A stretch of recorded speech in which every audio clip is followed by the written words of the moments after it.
So I'm going to work with a couple of photographs. Some of these are ones that we took yesterday. So for instance, this one or this one. And some of them are ones that we did in a previous photo shoot as well.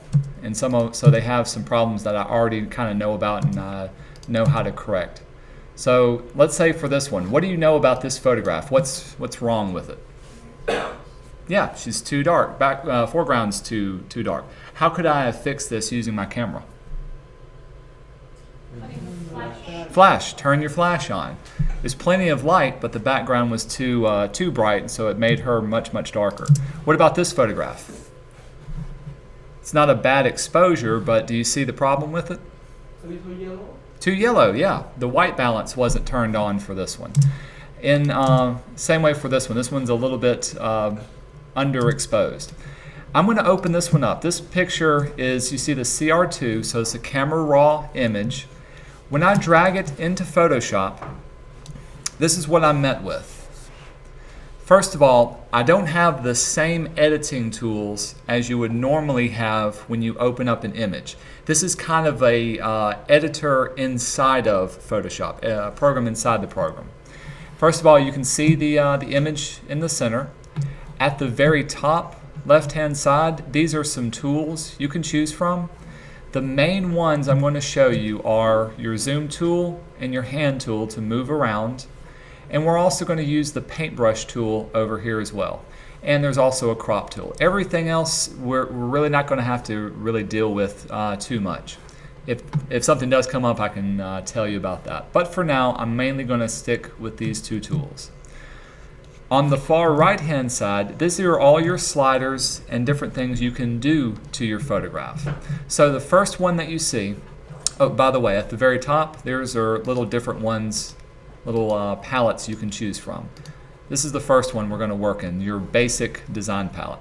First one you see is, here's your white balance. Automatically, it's going to load it up as shot. So all the pixels that you see are exactly as I took the photograph.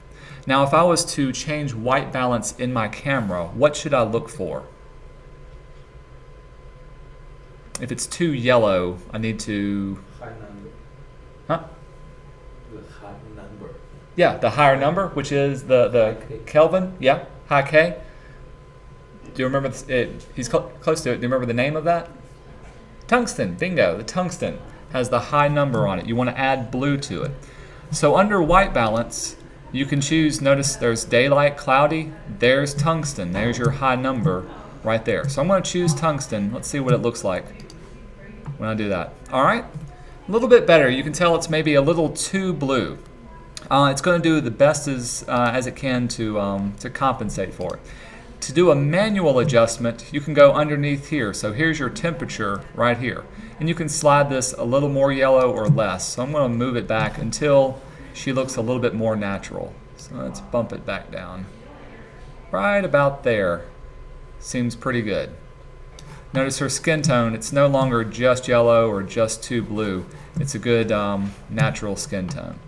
Sometimes if you need to tint it a little more pink or a little more green, you can do that as well. I'm going to keep that normal since that's okay as well. All right. Below here, you have different ways of adjusting your exposure on your photograph. Now this one's actually exposed pretty well, but I can up the amount of exposure a number of stops. Notice right now it's set to 0, so if I was to drag it up, notice I can go all the way up 5 stops, like once I adjust those two. So up, notice I'm making it brighter, or down, I can make it much darker. And this is a lot like adjusting the levels in your levels adjustment. Here's where Camera Raw gets really fun. Rather than adjusting the entire image, I can adjust just a certain portion of my histogram, just a certain portion of my range. So remember, here's your histogram up at the top, and this is recording. You got your dark areas and you have your light areas over here. Well, Photoshop is going to divide this into 4 areas. Let's see, I think that, well, do I have it right? Is it darks on the right? Yeah, excuse me. So this is your light areas. If you divided this into 4, this far area, these are known as your whites. So the white is the most highlight you can get. The midtones here are called your highlight areas. So whites, highlights, your darkest areas are your blacks, and then your shadows. Does that make sense? Am I going too quickly? So all the way across here, you can adjust just your high highlights or your midtones or your dark darks. And those are what's down here as well. So here's, notice you got your highlights and your shadows, your whites and your blacks. So watch the histogram at the very top right. As I move, I'm going to move just the white areas. You see what's mainly moving? It's just the far right-hand side of this histogram. So if I only move the whites, it's only really affecting that area. Notice her pick bring the shadows up any more than necessary. If I did want to adjust the shadows, I'm going to move my shadows adjustments. So if I wanted those, if I want the black areas, so the dark darks, to be much, much lighter. So this is everything else. Now I can really brighten up her image. You can see almost has no shadows except in the very, very dark, dark areas. Pretty cool? And all I'm doing is I'm adjusting each of these exposure areas right here. Now there's an art to it. There's no one thing I'm looking for. This is something you really have to play around with to see in your photographs. So for now, if I was looking at this photograph, it's a really good exposure. I want to see a good range. So I want to see good highlights on her, and I want to see good shadows on her. But I don't want to see a white area on the skin. That's way too much. So I'm going to bring it up so there's just enough highlight on her cheeks and on her forehead. See, if I go too far, it's starting to get blown out. So I'm going to back it off just a little bit. Right about there. Let's see. So here it is. Let's see if I can do this. Before, here it is after. All I did was bring that up. Same way for my shadows. I can bring up my shadows. Actually, I want to keep my shadows pretty dark. So now she's popping out. Look how three-dimensional her face is now that you've adjusted the highlights and the shadows. At the very bottom, the clarity, vibrance, and saturation. This has to do with the detail and sharpness of the colors that are on your photographs. The clarity, I'm going to show you, be very, very careful with this one on portrait photographs. These look really cool if you're doing like product photographs or anything else. If you bump up the clarity, you're going to bump up the sharpness of this photograph. So right now it looks pretty normal. I'm going to bring this up to very, very sharp. You can't really see the difference on there, but notice you can see the texture in her face a lot more. You can see the clarity in her hair, individual hairs. Let's see if I can bring this down. I'm going to bring the clarity way back down. Let's do it the other way. If I brought it down to nothing, now look at the texture of her face. See how smooth it is? Very, very smooth. Now, this is something you may want in a photograph, especially if you're trying to show someone who has really good skin texture. You want to have a smooth skin transition with just a little bit of texture. Now, if it's too smooth, it looks plastic. That looks way too fake. Nobody would want to buy makeup that makes you look like this. Would you, ladies? Maybe? Okay. So if you're too smooth, you're going to lose too much details. You want to have a good, really touch the clarity. Now the vibrance and the saturation, this has to do with how the colors, how vibrant they are. If you bring them all the way down, you can completely desaturate her, make it look black and white. If you bring it up, she can look very, very tan. So check this out. It looks almost like she's been to the beach or she's been in a tanning bed for too long. Now there are certain parts of the face that you do want to up the saturation. Usually on ladies, you'll want to up the saturation on lips or on the cheekbones. This makes a person look a lot more flush, just a lot more, quote, attractive in that way. But also you will want to up the saturation on the color of a person's eyes. Whenever you look at a portrait, your eyes are drawn to their eyes. That's where most people look. And so if you can up the saturation on them, it just makes their eyes stand out a lot more as well. Also notice you can up the saturation of the shadows that are on her as well. See how blue or purple that shadow is? That looks really nice in contrast with the rest of the skin tone. But right now, her skin tone's looking way, way too way too tan. So we're going to bring that back down to where it is from there. Any questions so far? These are just the basic editing that you get in Camera Raw. Okay, I want to show you one more thing. So let's say I really did want to focus in on one particular area, like I wanted to make the cheeks darker, or I wanted to make the lips more vibrant. At the very top, this is where your paintbrush comes in. The paintbrush is going to allow you to affect just one specific area of your photograph, wherever you want to paint on. First of all, notice my paintbrush when I've got it chosen. It's a little bit different. You've got two different circles. Remember when you choose a paintbrush in Photoshop, it has a hard edge or a soft edge. You can the hardness of that edge. You remember that? So a hard edge has very clearly defined edge. A soft edge is much more fuzzy. That's what you're seeing with these two circles. The middle circle is the diameter. The outer circle is how fuzzy it's going to be. Do y'all remember the keyboard shortcuts to make a brush larger or smaller? Bracket. Yeah, the bracket keys. It's not enough just to point. You got, yeah, it's too far away. Yeah, the bracket keys. So the closed bracket, or open bracket, excuse me, will make it smaller. The closed bracket makes it larger. To change the softness of a brush, hold down the Shift key and use the bracket keys. So now you can see it's a very hard edge brush because they're so close together. And I can change the size of it versus a very soft edge brush right there. So I'm going to choose just kind of a medium size brush just to demonstrate it. Okay, next thing you need to know, with the paintbrush selected, over at the top you've got three different options to choose from. Since this is my first one, I've got New, Add, and Erase. My first one is only going to allow me to add a new brush over to what I'm working with. So I'm going to back out, and I'm going to make, let's say, the underside of her chin just a little bit darker. So I'm going to start painting. I'm going to click here and paint underneath it. Now notice it's getting just a little bit lighter. As long as I'm holding down my brush, I'll even go up the side of the cheek as well. And when I let go, first of all, you'll see a little pin right there. It lets me know that there's a paintbrush that I used. And when I hover over it, you can see the area that I painted. All cool? So, but when I painted, you notice that it got a little bit lighter. I wanted to make it darker. Here's where your controls come in. Once you've painted an area, then go back to your controls, and here's your exposure, your contrast. Any changes that I make now over here will be affected on where I painted. So I'm going to pull my exposure down, and now just that area you see is getting darker. I can bring it all the way down too far, or I can bring it back up to where I'm at. Additionally, I can adjust the contrast, the sharpness, or the saturation, anything else that I want to, just with that one brush. So let's say I wanted just the shadows to be affected. Make those shadow areas darker. Here's the fun part about using this type of brush. If I wanted to affect more of an area, let's say I wanted to get the top of her head, we're going to choose Add.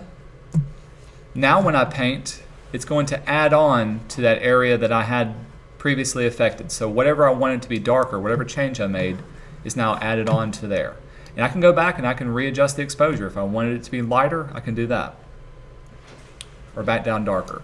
If you need to erase away an area, say you did way too much, you didn't want that part to be on it, choose Erase, and this time it'll take away the affected area that you wanted from here. Notice how there's a hard edge between right there? Why is there a hard edge?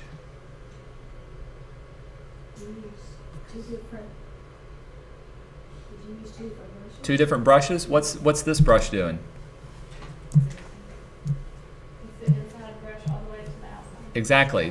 The softness, it's a very hard edge brush. So I want to have a softer edge. Holding down Shift, notice now it's much softer. So if I delete it, now it's blending in a lot better. You don't see that hard edge from there. And I can erase away that particular area. Now if I choose New, I'm going to choose New, and I start painting again. Let's say I wanted to lighten up this area. Well, I can start painting over this side of her face, And originally it's going to be dark, but notice now I have a second pin right here. This one, I'll go over to my exposure and bump up this one to make it lighter. So this painted area is only going to affect where I painted that side. Pretty cool? Very easy. So wherever you paint on here, you can tell exactly where you want the effect to take place. Now if you want to get rid of any of these pins or reselect an area, let's say I wanted to work on this one again, just click on it and notice it's got the little black dot in the center of it. Now I can start making adjustments, or I can hit the delete key and delete that one away, and I'm only left with this pin right here and the adjustments I can make for it. By the way, if you want to hide these pins, sometimes you may be making several different adjustments, so you'll have like pins all over your photograph. Look at the very, very bottom where it says show pins. You can turn it off and you won't be able to see your pins. You'll just be able to see your image altogether. Okay? So that's using those two different types of corrections inside of a photograph once you've got it. As soon as you're done editing your photograph in RAW, you can choose Open Image, and Photoshop is going to convert it from a RAW image to a JPEG image. So it's going to take all the pixels that you need and actually put it into a format that Photoshop can understand, which is JPEG. Excuse me, it's not a JPEG. It's still a camera RAW image. You can see this up here as well. But I will show you one more thing.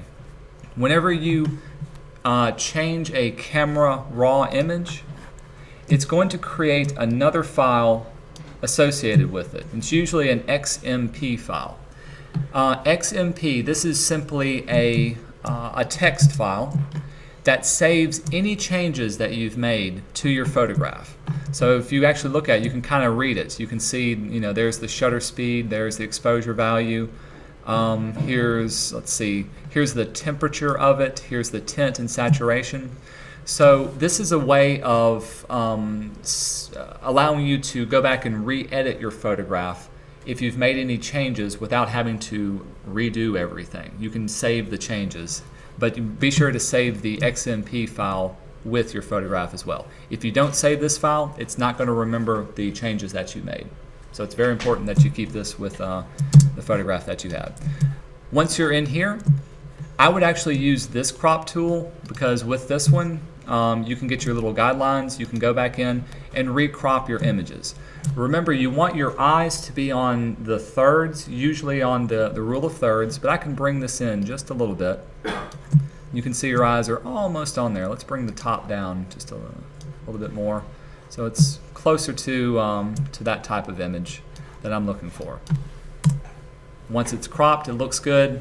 If you want to, you can do any other type of adjustments. So if you wanted to turn it to a black and white photograph, if you wanted to do just an overall levels adjustments, those things, you can do the same things that we've already done editing from here as well.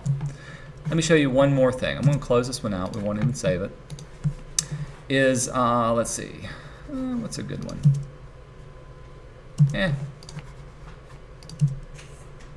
Oh, I'll show you this one. This one was a really cool one. I took a photograph of Gloria taking a photograph of Shannon yesterday, and this is what it came out to be. Not a bad photograph, good composition, I think. But notice it's a little bit dark. So I'm going to go back over to my exposure. Before I hit anything, I'm just going to hit auto. I'm going to let the computer see what it should do to automatically change up my photograph. So we'll back out. I'm going to hit auto. And that's what I get before. So here it was before. Here it was lightened up. Pretty good. I actually want to be able to see this image right here on Gloria's screen. So I'm going to lighten this one up. I'll grab my brush tool. We'll go down to here. I'm going to paint over this area. Now at first it got it pretty dark. Oops. Let's keep going. But that's okay. I'm going to go back over to my exposure and just lighten it up. So just that entire area will be lightened up, particularly the highlights on it.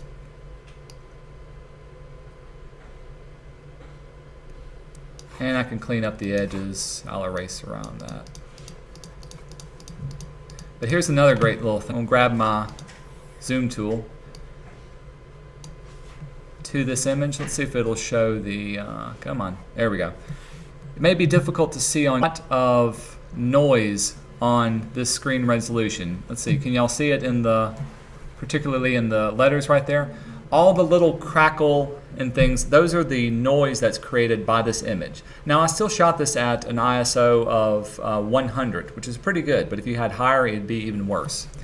If you want to get rid of the noise, here's how to do it. Here's how you can shoot at a high ISO and still have it look good. The third little button on here is your detail button. It looks like two triangles. I'm going to click on it. I'll move back a little bit. At the top, there is sharpening. At the bottom, there is noise reduction. This will actually get rid of all of the little crackles that are in your image that you're working with. So I'm going to zoom in on, see if we can get closer and see if it'll work. Okay, so you see all that bad noise? I'm going to pull up the luminance all the way to the very end, and let's see what it will look like. So there it is before, there it is gone. See how smooth that looks? Looks a lot better, and you can play around with it a little bit more. You can adjust the detail, play around with the contrast, but by pulling the luminance up, now if I zoom back out just a little bit, you can actually read those a lot better. You don't see all of the grain that's in your photograph, versus if I brought it back down, now you see all the grain that's in the photograph. Pretty cool. Now this is something that you're really not going to see unless you blow up your image, so once it gets larger. And if you take a photograph of a person, it's going to make them look a lot smoother. You're going to lose some hairs, you may lose some wrinkles or lines in the face. So be very careful with using this. You don't just want to crank it up and expect it to completely magically heal your image. That's another thing you can play around with from there. Show you one more thing. Hit cancel, and we'll go from there. Let's see. Another thing is some creative cropping. So this was a photograph that we did during the May term. I've got one of my friends brought her little boy in, and we went to the nature center and we took photographs of him. Real cute guy. Now this image in itself is pretty good. Where's my focal point on this image? Yeah, the baby, his face. So you really want your eyes to focus in only on his face. Now there's some things on here that I think are just, they're not necessary to it. Mainly this top part right here, I don't think I need it. And probably the lower portion right here. I really just want him to be somewhere on the rule of thirds. So I've got my crop tool. I'm going to crop out this top portion completely. So that'll be gone. And I'm even going to bring up this portion. So I've got, first of all, notice his eyes are right there on the third in that middle third image that I'm working with. So this image really draws in, pulls your eyes into that one particular area. I'll crop them off. Another thing I can do is, and I showed this to you, is bring up the vibrance that's in his eyes. Since this is a JPEG, I'm going to use one of my adjustments. Let's pull my layers out over here. And I believe it's this one is the vibrance adjustment.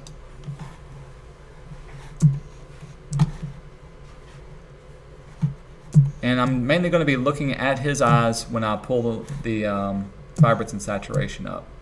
So we'll really pull it up. See a little bit of a change in, there we go. Now if I go too far, it starts looking like candy. We'll pull that down just a little bit more. So now his eyes, his face has the most amount of color. I want to take away some of the color that's in her shirt. Remember, any type of adjustment you make has a little layer mask. And so how do we mask out an area? Black? What tool should I use? Brush tool. So grab your brush tool, change your foreground to black, and we'll make my brush really big. So wherever I paint black, it's going to, well, why isn't it working? Oh, yeah, there we go. It's going to kind of desaturate that particular area, and you're not going to see too much of a change, looks like. What's another tool that you know that can bump up the saturation of a particular area? Do you remember? Dodge, burn. Dodge, burn, and what? Sponge tool. Sponge tool is the one that will saturate. So let's bring it up here, make sure it's on saturate. And I could click on his eyes. There we go. Notice how bright they're starting to get. Maybe too oversaturated, but that kind of brings out the green that's being reflected into his eyes. Maybe a little too much. I'm going to desaturate that a little bit.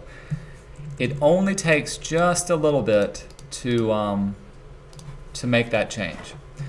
Another thing you can do, like I said, you want the shadows underneath your jaw and underneath your chin to be the darkest, and you want highlights on your cheeks and on your forehead. So if I was to adjust the shadows on him, I'm going to grab my my burn tool. Burn tool is for the shadows. And I'm working in my midtones with an exposure of 35. That looks pretty good. I'm just going to kind of hit slightly along his cheek, just to give a little bit darker in the shadows. Not very much. If I go too much, it's going to start to look way too burned. Burn cookie. We'll undo that. Maybe some darker in her hair. I've shown you all the vignette is where you can dodge in the darker edges, and so that kind of draws your eyes to the lighter side. So there's doing that. And let's see, maybe under his nose, get a little bit darker as well. To make his cheeks stand out, I'll grab my dodge tool and highlight a little bit underneath the eyes right there. Just a little bit. So there's before and there's after. See the difference? Doop. Doop. Okay. And maybe highlights a little bit on his arm, top of his forehead. I'll be walking around and kind of working with each of you. I'll give you some suggestions because each one is so different. It's kind of hard to say, oh, you should do this or you should not do this. But I can work with that kind of on a need-to-know basis only. Any questions so far? I'm trying to think of anything else that may come up. Oh, I do want to show you one thing. It goes along with the brush. I'm going to open this one back up in Camera Raw. Let's see. Grab my paintbrush. I'm going to delete this one that we're working with. Let's say you did want to make her skin tone much smoother than it already is. So I'm going to go ahead and just paint in a specific area. And remember, it saved it as being lighter, so I'm going to have to go back. And I want to smooth out that area. And I've got just that selected. So over here, I'm not going to worry about the exposure. We'll bring that back down to 0, or the shadows or the highlights. Instead, what I'm going to work with is the clarity. I'm going to bring my clarity down, which is going to make the details a lot softer on her. Let's see, I'll have to pull back. So if I brought it up, notice the sharpness that's on her face. If I brought it down, it's going to make that area much smoother. Looks a lot better from there. So if you want to smooth out someone's face on Camera Raw, that's how you do it. You adjust the clarity of the photograph you're doing. Excuse me. If you took JPEG images, let's see, I'm going to undo all that. I'm going to open this up in Photoshop. If you want to adjust the smoothness of some... Aha, there we go. You can use the blur tool. Blur tool is usually located just above your dodge and burn tools. And if you click on it, there's also a sharpen tool and a smudge tool. Sometimes you use the smudge tool. Blur is your best bet. With the blur tool, it works just like a paintbrush, so I can adjust the size of it. I can also go to the top and adjust the strength, how blurry do I want it to be. I usually keep it pretty large because it goes so slowly. But with the blur tool, after several clicks, I can blur out a particular area. Let's try this area. I'm going to zoom in so we can actually see any changes being made. And it'll take several passes to do this. But eventually, it'll make it much softer, and it'll blur out that particular image. I probably should have made a copy of this. Let's do that real quick, so I can show you before and after. So let's say up here.